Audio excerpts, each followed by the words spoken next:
Movie की start में हम आर्ट को ठीक वहीं पर देखते हैं जहां पर हमने इसे पार्ट 1 में छोड़ा था, जिसका लिंक आपको डिस्क्रिप्शन में मिल जाएगा। सो पहले जाकर उस वीडियो को देख लें क्योंकि ये दोनों आपस में कनेक्टेड हैं। एनीवे, हमने देखा था कि कैसे आर्ट ने खुद को पुलिस से बचाने के लिए शूट कर दिया था, पर वो अभी भी जिंदा होता है। और जब डॉक्टर इसकी बॉडी को चेक कर रहा था तो वो इसे बहुत ही ब्रूटल तरीके से मार देता है। जिसके बाद वो एक लॉन्ड्री में जाता है जहाँ पर एक आदमी सो रहा था। आर्ट अपने कपड़े धोने के लिए डाल देता है, तभी इसे वहाँ पर अपने जैसी एक क्रीपी सी लड़की दिखाई देती है। आर्ट इसके साथ खेलने लगता है, लेकिन इतने में वो आदमी जाग जाता है और देखता है कि आर्ट अकेले में हवा से बातें कर रहा था। असल में वो लड़की सिर्फ इसे ही दिखाई दे रही थी। जिसके बाद हम देखते हैं कि वो कपड़े पहनकर वहाँ से चला जाता है, पर जाते जाते आर्ट ने उस आदमी को भी मार दिया था।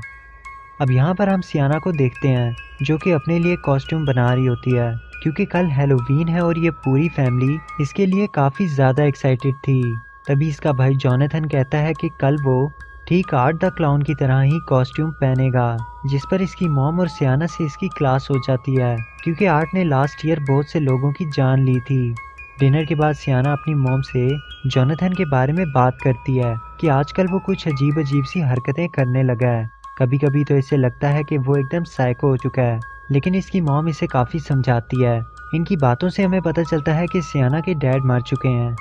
दूसरी तरफ जॉनथन उसी माइल्स काउंटी मैसेकर के बारे में स्टडी कर रहा था। इससे पता चलता है कि आर्ट की बॉडी अभी तक मिसिंग है, तो वो अपनी हेड फिक्स करवाने के बहाने सियाना के पास जाता है और उससे बातों बातों में आर्ट के बारे में पूछने लगता है कि क्या वो इस साल भी हैलोवीन पर आकर लोगों को जान से मारेगा, जिस पर सियाना कहती है कि वो मर चुका है और ऐसा ना भी हो तो वो वापस नहीं आने वाला। ये सुनते ही जॉनथन वहाँ से चला जाता है और हम देखते हैं कि वो इसके बाद एक कमर्शियल देखते हुए सो जाती है और अपने ड्रीम में वो उसी कमर्शियल में आ जाती है जहाँ वो अपने साथ साथ और भी बहुत से बच्चों को देखती है। वो देखती है कि एक बच्चा उसी क्लाउन के नाम की बनी डाइट को खा रहा था, जिसमें रेजर ब्लेड्स और ग्लास के साथ साथ ढेर सारे कीड़े भी थे। तभी आर्ट वहाँ पर आकर सभी को गिफ्ट देने लगता है और वो सियाना को भी एक डिश खाने को देता है, पर उसके अंदर वो किसी का हार्ट देखकर एकदम शॉक हो जाती है। इतने में वो देखती है कि आर्ट ने सभी को शूट कर दिया था, लेकिन सियाना उससे किसी तरह से बच जाती है और उसके हाथ एक स्वॉर्ड लगती है। आर्ट उसे आग लगाने ही वाला था, पर वो उस आग को उसी स्वॉर्ड की मदद से अपने तक आने से रोक लेती है, जो कि असल में उसके डैड ने उसे गिफ्ट की थी। तभी अचानक से आंख खुलते ही वो देखती है कि उसके रूम में टेबल पर आग लग गई थी। इसकी मॉम वहां पर आकर उस आग को बुझा देती है, लेकिन इसे लगता है कि कैंडल की वजह से आग लगी थी, तो वो सियाना पे गुस्सा होती है। लेकिन तभी सियाना वापस रूम में आने पर देखती है कि वो स्वॉर्ड भी वहीं पर थी और उसे कुछ भी नहीं हुआ था। नेक्स्ट मॉर्निंग वो ये सब अपनी मॉम को बताती है, लेकिन इतने में जॉनथन को कुछ खाता देखकर उसे वही कमर्शियल याद आ जाता है। दूसरी तरफ आर्ट अपने वेपन्स को तैयार कर रहा था और वो लड़की टीवी को ऑन कर देती है जहां मोनिका विक्टोरिया का इंटरव्यू ले रही थी, जो कि हमने फर्स्ट पार्ट के एकदम स्टार्ट में देखा था। और तभी आर्ट वहां पर आकर टीवी को तोड़ देता है। यहाँ स्कूल में जॉनथन और उसके फ्रेंड्स एक लड़की को मरे हुए चूहे से डराने लगते हैं और इनकी टीचर ये देखकर सभी पर गुस्सा हो जाती है। लेकिन क्लास के बाद जब ये यहाँ से जा रहा होता है तो इसे आर्ट और वही लड़की दिखाई देते हैं जो कि उसी रैट के साथ खेल रहे थे। वो ये सब देखकर डर जाता है और वहाँ से भाग जाता है, पर इसकी टीचर को लगता है कि जॉनथन इस रैट को स्कूल में ला कर बच्चों के साथ प्रैंक कर रहा था, इसी वजह से इसको सस्पेंड कर दिया जाता है। दूसरी तरफ सियाना अपनी फ्रेंड एली के साथ हैलोवीन की शॉपिंग कर रही थी, तो इसकी फ्रेंड को उसकी मॉम की कॉल आती है और वो यहाँ से चली जाती है। पर तभी वहाँ पर आर्ट आ जाता है और सियाना इसे देखकर डर जाती है। वो किसी तरह हिम्मत कर ऊपर आ तो जाती है, पर काउंटर पे उसे याद आता है कि वो अपना बैग तो नीचे ही छोड़ आई थी। अभी वो ये सब सोच ही रही थी कि आर्ट उसका बैग लाकर उसे दे देता है, जिसके बाद वो इसे परेशान करने की कोशिश करता है।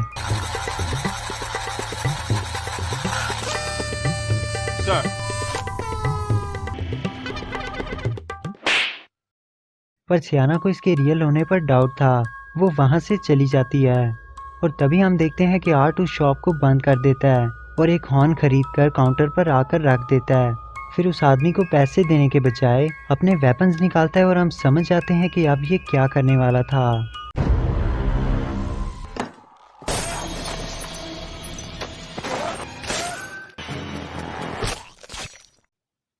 अब ये सब जाकर सियाना अपनी दोस्त एली को बताती है, लेकिन वो इसकी बात पर यकीन नहीं करती। घर आने पर जोनाथन इसके पास आकर आर्ट के बारे में बताता है, जिसे आज उसने स्कूल में देखा था। तभी वो अपने डैड की बुक दिखाता है, जिसमें एक 10 साल की बच्ची के मरने का आर्टिकल लिखा था और आर्ट के साथ साथ उस मैसेकर में मारे जाने वाले लोगों की ड्राइंग्स बनी थी।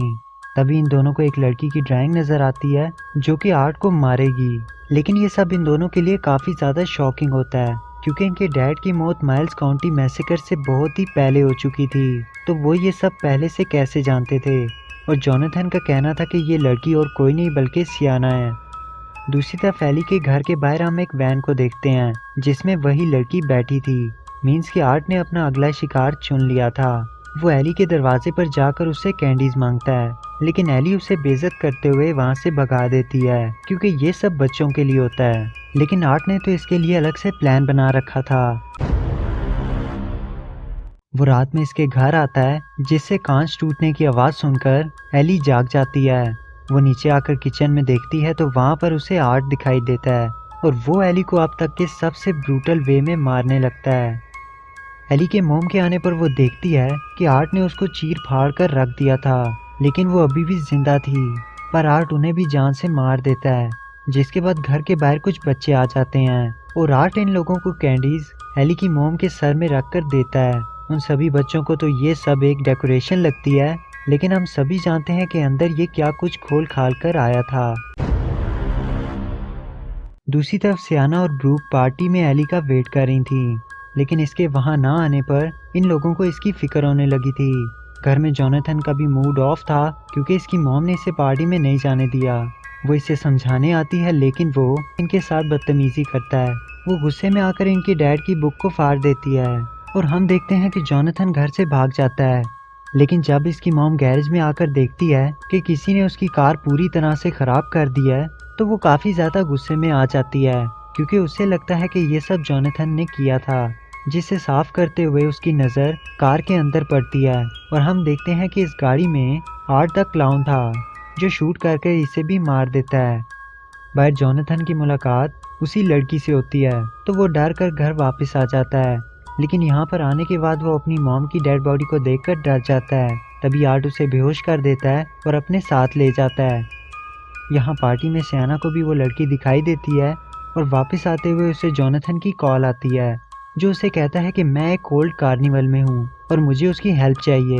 लेकिन असल में ये वही लड़की थी जो कि जोनाथन की आवाज़ में बात कर रही थी और ये दोनों इसे बहाने से वहाँ बुलाना चाहते थे।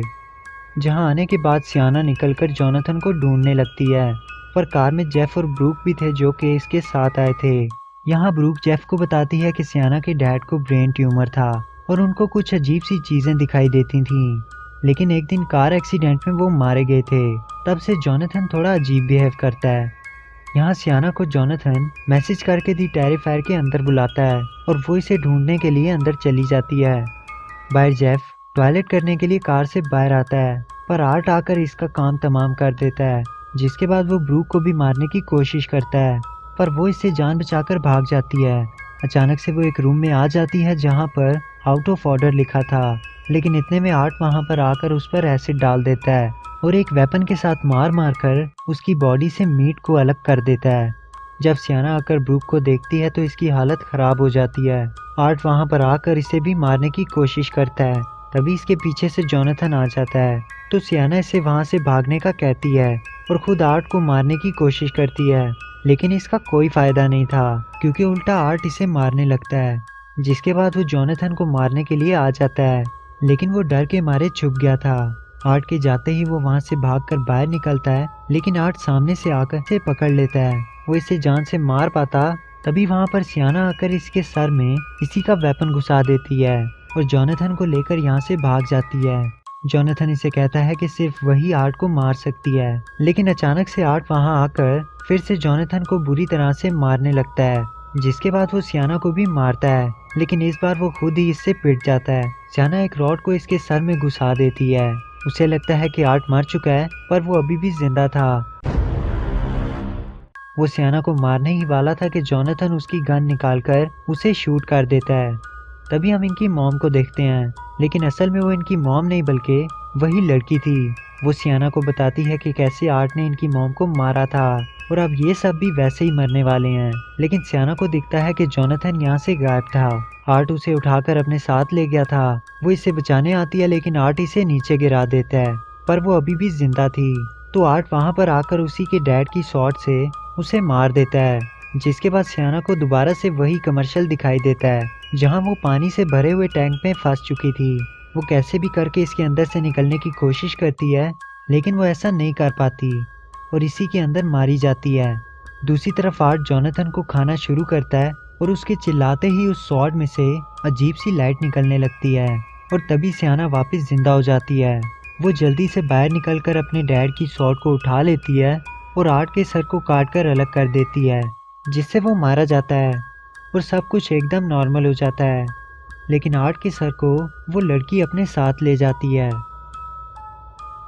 तो लास्ट में हमें एक हॉस्पिटल दिखाया जाता है जहाँ पर हम विक्टोरिया को देखते हैं, पर कहानी में ट्विस्ट यह था कि विक्टोरिया आर्ट के उसी सर को जन्म देती है। और इसी इंटरेस्टिंग प्लॉट के साथ इस साल की सबसे ब्रूटल मूवी